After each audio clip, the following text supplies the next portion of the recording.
Prakasha Sandwani from MGM Medical College. I am doing my second year residency in Department of Pharmacology. Thank you so much ma'am join करने के लिए और hope ये आज का जो वीडियो है वो बहुत सारे लोगों को हेल्प करेगा। जैसे कि एमडी फार्मिक जो आती है कि भी रेजिडेंसी में जो लोग कर रहे होते हैं, क्योंकि ज़्यादातर लोगों को इंटर्नशिप में भी उसका कोई एक्सपोजर होता नहीं, आई थिंक कभी होता ही नहीं, सिर्फ सब्जेक्ट पढ़ने के बजाय। उसके अलावा जो 4 years ऑफ प्रॉफ पढ़ते हैं वो सिर्फ बुक्स होती हैं, उसके अंदर हमको ये नहीं पता होता कि हमको कौन सी ब्रांच लेनी है या which branch we are interested in. हमको पता ही नहीं होता, हमने सीनियर से सुन रखा होता है कि वो सर्जन बन गया, वो उसने ऑर्थो ले ली, तो हम वही उसी थॉट में होते हैं कि अरे गायनेक बनना है, गायनेक बनना है। But going to that field at least for 2-3 months of postings या फिर JRship एंड रियलाइज कि ये वाला वर्कलोड तुम करना चाहते हो, ये कर पा रहे हो, ये तुम्हारे लिए अच्छा है या नहीं है। So that was my thought process. I joined paediatrics and it is a very hectic branch. तो वहाँ ना आप ये सीखते हो कि अच्छा शिफ्टेबल जॉब्स होती है, कि आपकी शिफ्ट लग रही है, आपकी पूरी लाइफ ऐसे रहने वाली है कि आपको शिफ्टिंग करनी पड़ेगी या आपकी नाइट ड्यूटीज़ लगने वाली हैं। तो दैट वाज उस टाइम मुझे ये पता लगा कि मेरे को ये नहीं करना है। So you will realise those things कि आप किस चीज़ के लिए बने हो और आपको क्या चीज़ करने में अच्छा लग रहा है और क्या चीज़ आपको नहीं करनी। तो अब सबसे जो मेजर क्वेश्चन था जो कि व्हाई यू टूक फार्मा क्यों ही और कोई ब्रांच क्यों नहीं? So there is this interesting story why I took pharmacology. So when I was doing pediatrics, तो मुझे इवेंचुअली पता लगने लग गया कि I don't want this type of lifestyle. एक तो आप ये सीखते हो कि मेरे को अगले 40 साल कैसे बिताने हैं, क्योंकि इट इज़ नॉट JRship कि आप 6 महीने के बाद छोड़ दोगे या you can resign, this is life time job. तो मुझे ये पता था कि मेरे को ये पसंद मज़े नहीं आ रहे। एक होता है ना कि आपको किक मिलती है अंदर से। So there was no adrenaline rush at that particular time by doing that JRship। Second, मैंने वहाँ के जो SRs और APs को ऑब्जर्व करा और उनसे बातें करते थे, हम लोग इंटरेक्ट होते थे, तो आप you get that close bond ना।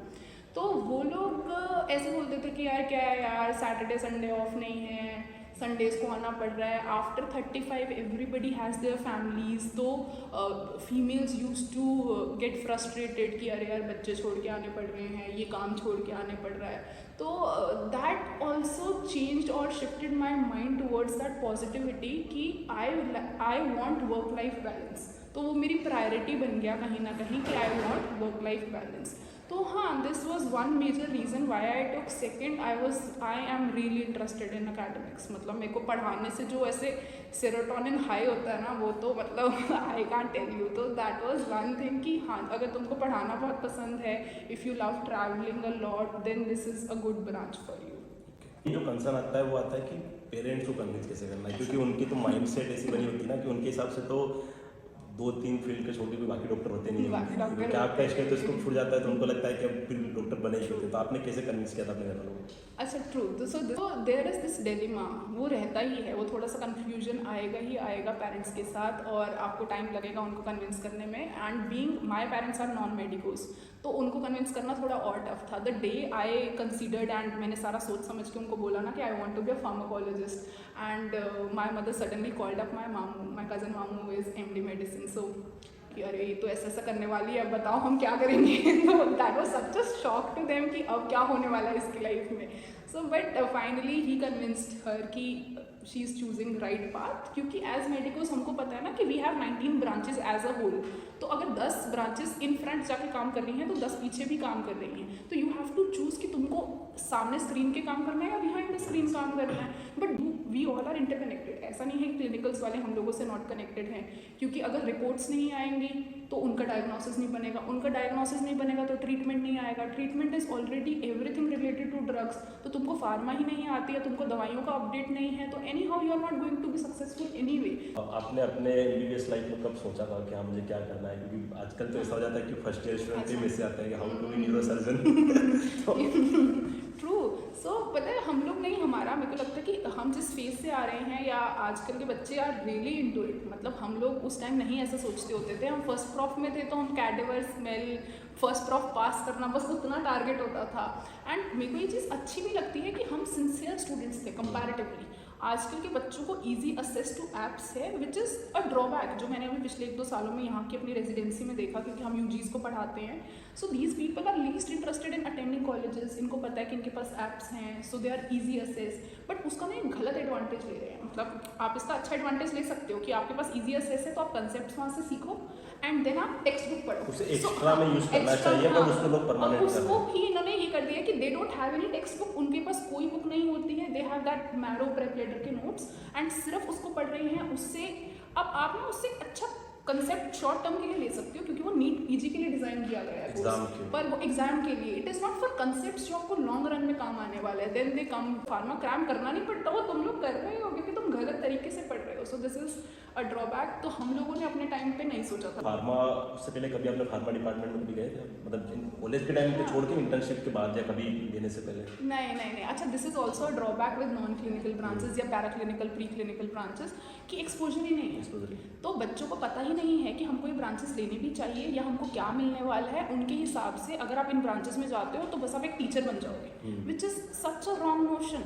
हम सिर्फ टीचर नहीं बन रहे हैं, क्योंकि एवरी ब्रांच, बेशक पैथो है तो उनकी लैब्स चल रही हैं, micro they have their labs, us तो हम लोगों का फार्मास्यूटिकल इंडस्ट्रीज में या कंपनीज में काम चल रहा है। तो क्योंकि हमको एक्सपोजर नहीं होता और सीनियर्स आपको कभी बताते नहीं है, क्योंकि वो भी उसमें नहीं गए होते, तो वो वाला एक्सपोजर। टीचर तो मेडिकल की हर फील्ड में इंसान होता ही है टीचर, वो आप किसी में भी चले जाओ। You are a learner and आपको लाइफ टाइम लर्न करना है और लाइफ टाइम सिखाना है और सीखना है। सो दिस इज अ थिंग। तो आप टीचर तो हमेशा रहेंगे। तो जब आपने मार्क चूज करी कि अब करना है रेसिडेंसी, तो उसके क्या प्रोज और कॉन्स आपने देखे चीज़ों के लिए? अच्छा, so the first thing why I was very enthusiastic was because मैंने जे शिफ्ट कर ली थी and I was really knowing कि मुझे वर्क लाइफ बैलेंस चाहिए। सो this was one big reason.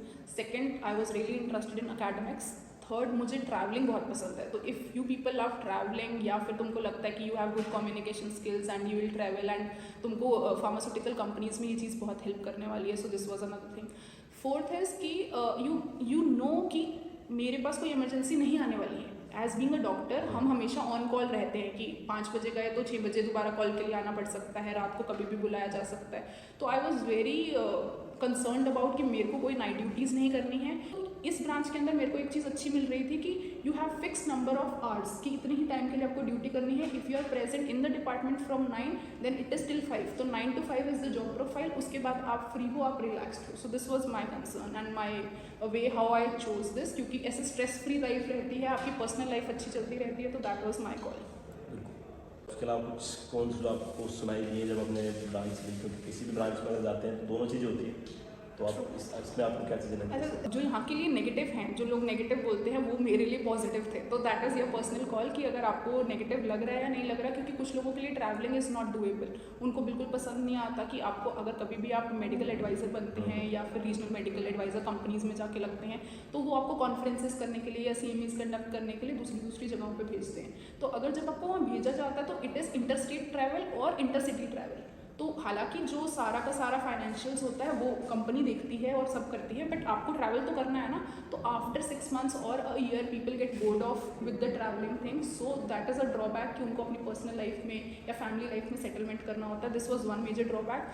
Second major drawback is कि if you are little bit interested in patients तो इस branch में मत आओ, बिल्कुल भी मत आओ। आई वॉज श्योर कि मेरे को पेशेंट्स देखने में मज़ा नहीं आता है। सो मेरे को आपको अच्छा लगना चाहिए ना, कि पेशेंट एक्सपोजर से आपको अच्छा लगना चाहिए। इफ़ यू आर समबडी जिसको पेशेंट एक्सपोजर से बहुत अच्छा लगता है, then this is not your branch. You will not enjoy this branch, क्योंकि you will get patients only during thesis या फिर जब आप क्लिनिकल ट्रायल्स में जाएंगे किसी कंपनीज़ के अंदर, तब आपको लिमिटेड अमाउंट ऑफ पेशेंट्स मिलते हैं, 100-200 जिस पे आप स्टडी कर रहे होते हैं। जो हमारा डिपार्टमेंटल वर्क रहता है that is from 9 to 5 and उसके अंदर आपका ऐसा होता है कि there are days fixed, like 1 day is for seminars. Like आप जितने भी PGs हैं उनमें से एक PG को सेमिनार प्रेजेंट करना होगा। So a particular topic is allotted from the HOD, या टाइम टेबल बन जाता है, उसका शेड्यूल्ड होता है आपके पास कि अगली बार किसका आने वाला है। 1 day is for journal club.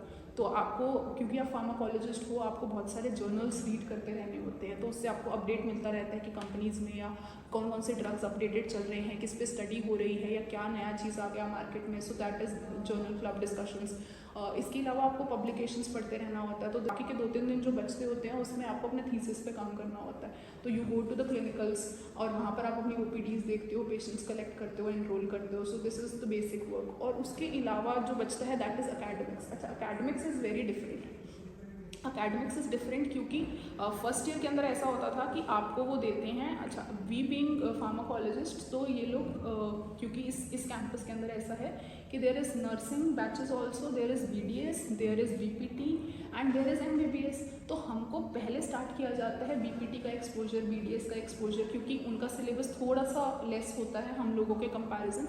तो फिर वहाँ से हम फार्मा एज अ क्लास लेना शुरू करते हैं। We get expose to 100 students, वहाँ आपको अब टीचिंग करनी होती है, तो you build that skills and finally in the second year they start giving us MBBS classes या प्रैक्टिकल क्लासेस। तो you individually have to take a week में 1 या 2 क्लासेस आपकी लग ही जाती हैं, तो you have to read through and teach, that is one another aspect. इसके अलावा आप डिपार्टमेंट में और क्या कर सकते हैं कि देयर इज़ ADR मॉनिटरिंग। तो क्योंकि एडवर्स ड्रग रिएक्शंस होती रहती हैं हॉस्पिटल के अंदर किसी भी ड्रग की वजह से, या फिर कुछ भी हुआ, कोई पेशेंट के साथ कुछ हुआ, तो you have to go there, या आप उनसे कॉन्टैक्ट करते हो या वो आपसे कॉन्टैक्ट करते हैं और वो रिपोर्टिंग होती है। तो that is another aspect. Otherwise experiments तो चलते ही रहते हैं एनिमल हैंडलिंग के नाम पे, या छोटा छोटा क्लिनिकल ट्रायल या पब्लिकेशन जो आप अपने लिए कर रहे हो, वो सब आप करते रहते हो। So it is like 9 to 4 और 9 to 5 you are busy. It is not like you will be free, but हाँ आप डेली का ऐसा हो सकता है कि आपको डेली का सिर्फ 3-4 घंटा काम करना पड़ेगा। एज अ मेडिकल स्टूडेंट जो होता है कि ज़्यादातर मतलब बहुत कम लोगों से मैंने सुना है कि उनकी फार्मा अच्छी होती है, मेजोरिटी के साथ ही होता है, तो उसमें आपकी क्या सजेशंस हैं और क्या सोर्स यूज़ करना चाहिए एज MBBS स्टूडेंट? अच्छा, as a medico, when I was also in second prof, my pharma wasn't also good। ये तो फैक्ट है, बट उसके लिए ना कहीं ड्रॉबैक ये था कि हम लोगों को ना वैसे तरीके से पढ़ाया नहीं गया। आपको अभी जितनी ऐप्स अवेलेबल हैं और जितने अच्छे ट्यूटर्स अवेलेबल हैं online, if I say so, कि GRT sir who is my favourite, one amongst the favourite, तो he teaches so well, he gives you good concepts. वो आपको निमोनिक्स दे देते हैं, अच्छे से पढ़ा देते हैं। उसके बाद आपको बुक पढ़नी होती है, रिवाइज करना होता है, उतना तो आपको मेहनत खुद करना है। So one basic thing is don't cram, क्योंकि pharmacology is so much conceptual. अगर आपको एक गलती से भी लग रहा है कि ये कंसेप्ट्स नहीं है और सिर्फ रट्टा मारना है, तो यू आर सो रॉन्ग। और ड्रग्स नेम्स में ही उनका मैकेनिज्म ऑफ एक्शन होता है, तो that is one good thing कि अगर आपको नाम पता है तो आप मैकेनिज्म ऑफ एक्शन जान सकते हो। अगर मैकेनिज्म ऑफ एक्शन पता है तो आप लीड कर सकते हो कि किस जगह पे दी जाती होगी और किस। So this is all inter related and interconnected, but क्योंकि students they go with Shanbhag, so don't try that book, that is not a good book to try with। I'll suggest either you go for KD Tripathi, or the second good book is Sharma and Sharma, HL Sharma and KL Sharma। These are absolutely good books for undergraduates। हाँ, कुछ बच्चे कैटसन भी पढ़ते हैं, तो that is a different level of notch. मतलब अगर तुमको थोड़ा सा सुपीरियर जाके कुछ पढ़ना है तो कैटसन पढ़ सकते हो, अदरवाइज बहुत बच्चे PG में भी कैटसन पढ़ते हैं। तो दैट इज़ योर कॉल कि what books you want to study. और अभी मतलब जब आपकी अकेडमिक्स चलती है, मतलब अभी जब रेसिडेंसी लाइफ चलती है, तब आप कौन सी बुक्स यूज़ करते हैं? अच्छा, PG के टाइम कुछ बच्चों के लिए कैटसन ही वो मानते हैं, अच्छी बुक मान लेते हैं, क्योंकि it is not as tough as GG and not as easy as Sharma and Sharma. But the bible for, जैसे हैरिसन बाइबल है मेडिसिन का, तो हम लोगों का बाइबल होता है GG, which is Goodman and Gilman. तो Goodman and Gilman is the best book if you want to study. अगर एक बार वो चीज़ समझ में आ गई, आप उसको आपने याद कर लिया, समझ लिया, तो आप फार्मा में कभी भी मतलब you are always at the win win position. So इस मतलब फार्मा ब्रांच में फ्यूचर में क्या ऑप्शन होते हैं? मतलब ज़्यादातर लोगों को डिलेमा होता है कि टीचिंग है बस, वो सारी चीज़ें हैं, तो फ्यूचर में क्या ऑप्शंस हैं हमारे पास? After doing your MD pharmacology हमारे पास क्या क्या ऑप्शंस हैं? इस फर्स्ट इज अकेडमिक्स। ऑब्वियसली आप किसी भी गवर्नमेंट मेडिकल कॉलेज के अंदर या फिर प्राइवेट मेडिकल कॉलेज के अंदर टीचर बन सकते हो, तो you will get a good amount of money to sustain your life, जिसके अंदर आप इवेंचुअली ग्रो करते करते AP बन जाओगे, फिर आप कंसल्टेंट होके and then you will settle down with HOD या प्रोफेसर, वहाँ तक आपका रैंक जाता रहेगा। Otherwise if you want to switch to pharmaceutical companies, then there are so many good things जो आजकल भी चल रही हैं, कुछ टाइम से हैं भी। तो either you can be a medical adviser, so they need medical advisers. तो अगर आप फार्मास्यूटिकल कंपनीज में जाते हो तो रीजनल मेडिकल एडवाइज़र होता है, तो यू गेट दैट जॉब। या फिर pharmacovigilance is the new concept in the market, तो आप फार्माकोविजिलेंस में एंटर कर सकते हो। अगर आपको लगता है कि नहीं मेरे को तो डेस्कटॉप जॉब, अच्छा अगर आप मेडिकल एडवाइज़र हैं then you will have to travel, क्योंकि आपको कॉन्फ्रेंसेज अटेंड करनी है, लोगों को समझाना है, तो उन लोगों के लिए हो गया। बट अगर आप फार्माकोविजिलेंस में जाते हैं तो it is a desktop job, बस बैठ के जैसे IT वाले लोग करते हैं कि कंप्यूटर पे बैठ जाएंगे और काम करेंगे, और Saturday Sunday is free to them. And then there is also another thing कि आप GP बन सकते हो, एनी डे जनरल प्रैक्टिशनर, क्योंकि आपने MBBS कर लिया है, आप MD कर चुके हो, और आपने MD भी करा है ड्रग्स में सारा, आपको सिर्फ ड्रग्स ही ड्रग्स पता है। तो अगर आपको ड्रग्स सारे पता हैं तो आप एनी हाउ एक गुड फिजिशियन तो हो ना। तो बहुत सारे लोग ऐसा भी करते हैं कि शाम को they practice as GP and दिन में दे डू। तो मतलब ये जरूरी नहीं है कि आप अगर फार्मा कर रहे हो तो उसके बाद आपकी सिर्फ अकेडमी की सारी चीज़ें रह जाती है, अगर आप चाहो तो आप खुद का क्लिनिक सेटअप अच्छे से कर सकते हो। अरे so many people do that, I know so many of them who have good practices going on और वो GP बने हुए हैं और वो बहुत अच्छा अर्न कर रहे हैं। Otherwise you can go into research, another field is, but research के लिए हम लोग ऐसा बोलते हैं कि PhD हो तो ज़्यादा अच्छा है, क्योंकि हम लोग बहुत ज़्यादा इंटेंसली रिसर्च के अंदर नहीं जाते हैं। अदरवाइज बहुत सारे ऐसे डॉक्टर्स हैं जो MD फार्मा करके जिनको शौक है पढ़ने पढ़ाने का, तो वो ऑथर्स बन जाते हैं, अपने लिए बुक लिख सकते हो, तो बच्चों के भी काम आएगी आगे इवेंचुअली, वो वाली चीज़ आप कर सकते हो। नहीं तो आजकल इतनी सारी नीट PG कोचिंग्स आ गई हैं, आप उसमें as a national level faculty enrol कर सकते हो। So this is another thing. और अगर आपको ये भी लगता है कि दिस इज़ ऑल्सो समथिंग कि ये भी बहुत ज़्यादा हो रहा है और आपको सिर्फ फ्रीलांसिंग करनी है और घर बैठ के ही काम करना है, so there is medical writing also. तो अगर आप घर बैठ के भी काम करना चाहते हैं, then also this branch is giving you edge over others. तो anyhow you are earning well in this branch. हाँ, अकेडमिक्स के अंदर there is this 8 to 10 lakh of package initially, कि आपको पर एनम का 8 to 10 lakhs ही मिल रहा है academics में।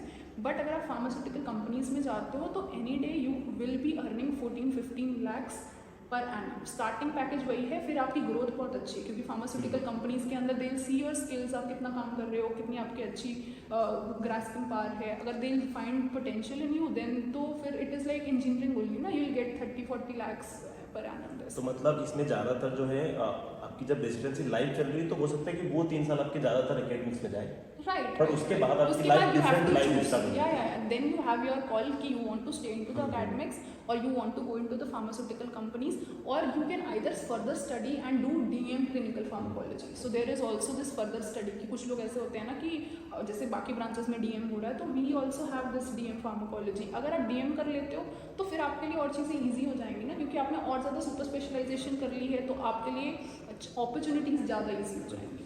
के लिए काउंसलिंग चल रही है नीट PG की, तो जो जूनियर्स हैं जो अब सोच रहे हैं कि फार्मा लेने की, तो उनको आपका क्या सजेशन है? So you people are most welcome and you'll never regret joining this branch. Just ये ध्यान रखो कि अगर तुमको patient exposure पसंद नहीं है, and if you're little bit interested into academics and want work life balance, then you will enjoy this branch, and I am waiting to see you on the other side. So please join us. तो बाकी जो अभी medical students हैं जो अभी तक pharma की books ले लेके घूम रहे हैं, या मतलब बाकी जितने भी मेडिकल स्टूडेंट्स हैं, उनका आपके कुछ सजेशन, कुछ tips? So the one thing I want to advise my juniors और या फिर सेकेंड प्रॉफ के जितने भी स्टूडेंट्स हैं जिनको मैं पढ़ा चुकी हूँ या पढ़ा रही हूँ आजकल, कि डोंट फॉलो बैक या fall back upon PG direct, क्योंकि आज का ना वो वाला माइंडसेट हो गया है कि people are not interested in studying, उनको डायरेक्टली MBBS में आते ही ये होता है कि हमको नीट PG करना है या क्रैक करना है। So that is a wrong notion. आप जहाँ पर हो MBBS करिकुलम की रिस्पेक्ट करो, उस सिलेबस की रिस्पेक्ट करो, उन टेक्स्ट बुक की रिस्पेक्ट करो, and read those books. Those are really essential to build up good concepts जो आपको एक अच्छा फिजिशियन या एक अच्छा सर्जन बनाएंगे। तो you don't have to fall back upon कि हाँ हमको ये वाली कोचिंग सेंटर के नोट्स मिल रहे हैं और हम इसमें से पढ़ लेते हैं, या ये वाला, वो चीज़ें आपको ऐड ऑन करनी चाहिए अपने उसमें, but that shouldn't be the only thing you should study. That is my take on it. So thank you so much ma'am इस अच्छे इंटरव्यू के लिए। बहुत सारी चीज़ें इसमें क्लियर हुई हैं, बहुत सारी मेरी खुद की पर्सनल फार्मा को लेकर बहुत सारी चीज़ें थी जो क्लियर हुई हैं, दूसरे लोगों को भी इससे हेल्प मिलेगी। So my channel name is Drug Doctor, and you can follow me and subscribe my channel for all the pharmacology related videos. आपको वहाँ पढ़ाई वाला कुछ कंटेंट मिल जाएगा, and please comment, और कोई भी क्वेरी हो, we are ready to take your queries. Thank you so much. Thank you so much ma'am.